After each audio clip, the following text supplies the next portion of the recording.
Welcome to new TV Telugu. Rakshabandhan సందర్భంగా తెలంగాణ ముఖ్యమంత్రి రేవంత్ రెడ్డి నివాసంలో పండుగ వాతావరణం నెలకొంది.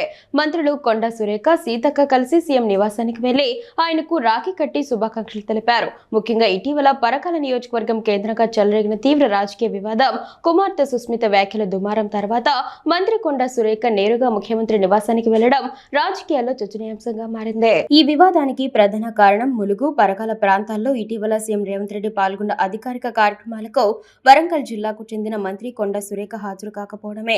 స్థానిక పరకాల ఎమ్మెల్యే రేవూరి ప్రకాష్ రెడ్డితో సురేఖ వర్గానికి తీవ్ర విభేదాలు ఉన్నాయి.